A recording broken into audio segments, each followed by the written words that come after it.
Okay, so get this.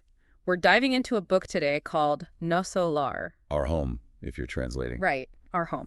And it's not your typical ghost story, you know? Not at all. It's considered a classic in Spiritist literature written by this guy, Chico Xavier, and it paints a fascinating picture of the afterlife. Okay, see, that's what piqued my curiosity. Afterlife, okay. Ah, But we're looking at it through the lens of Spiritism, which for our listeners who might not be familiar. It's a belief system originated in 19th century Brazil that emphasizes reincarnation and communication with spirits.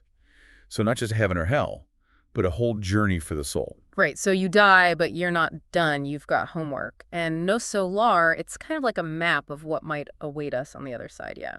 You could say that. It's actually channeled from a spirit, a doctor named André Luiz, Mm-hmm. and that's important later on. Ooh, a doctor in the afterlife. Okay, so we've got our context, but how does this Andre even get to our home? Does he just wake up there all comfy? Not quite.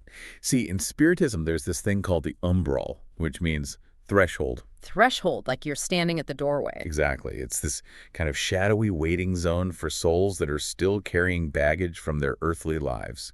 They haven't quite cleared the air, so to speak. Ooh, so look, purgatory, but with emotional baggage. In a way, yes. Yeah. It's not about punishment, though. It's about learning and purification. And apparently, Andre, our good doctor, he's got some stuff to work through. It says here, his materialistic and egotistical life played a part.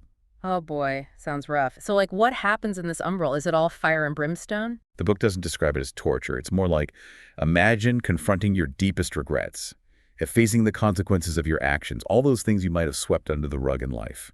Confronting your inner demons, huh? Yikes. Okay, so once this purification process is over, how does Andre transition from this intense waiting room to the utopia, to our home? How's that even possible? Well, he's guided, higher spirits help him. Yeah. But here's the thing. Our home isn't heaven. Think of it as this incredibly advanced, organized spiritual colony where souls prepare for their next reincarnation. And it's got everything. Hospitals, schools, you name it. Hold up, schools? Like we're still hitting the books after we die. Not books necessarily. Think more like learning centers. Yeah. It's about continuous growth, right? Expanding your understanding of the universe and yourself. Remember, reincarnation's a key part of Spiritism. Right, right. So you're prepping for your next life. Makes sense. But this is where it gets really wild. Because apparently there are work assignments in our home. That's right. It's not just all study and self-reflection. You've got responsibilities. Wait, really? Like, what kind of 9 to 5 are we talking about here in the afterlife?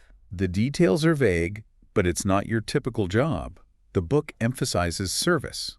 You use your skills, your talents, whatever you've learned to contribute to the community, and get this, maybe even help those still back on Earth. Whoa, so no rest for the wicked even after you're gone. And get this, Andre's past life as a doctor? Well, that ties into all this. Exactly. It makes you think, right? This man dedicated his life to healing others. But maybe, and this is just speculation, he didn't focus enough on his own spiritual well-being. That's the question Nosso Lar asks. It's heavy stuff. So this whole afterlife gig, it's not just about floating around on clouds. It's about work. It's about learning. It's about growth. And our home place, it's like a reflection of how you live your life, right? I could say that. And it really makes you ponder your own life choices. Like, what would my afterlife job be based on what I'm doing now? Food for thought, definitely. Yeah. So what's the biggest takeaway here, would you say? If our listeners are going to remember one thing from Nosso Lar, what should it be? Responsibility, maybe? Nosso Lar is saying that our choices echo beyond our time on Earth.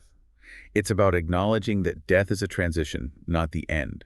It's about recognizing the potential for growth even after we're gone, through love, charity, and service to others. Deep stuff, really makes you think. And it does offer a kind of hopeful perspective. Oh, absolutely.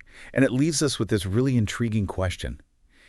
If spirits in Nosso Lar can continue learning and growing and even helping those on Earth, well, who's to say they're not already doing so?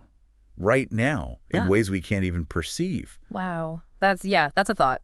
If you're intrigued by all this, I highly suggest you check out Nosso Lar yourselves. It's a trip. Indeed, a thought-provoking trip. Exactly. Well, folks, thanks for joining us on this deep dive. Keep those minds open, and we'll see you on the next one.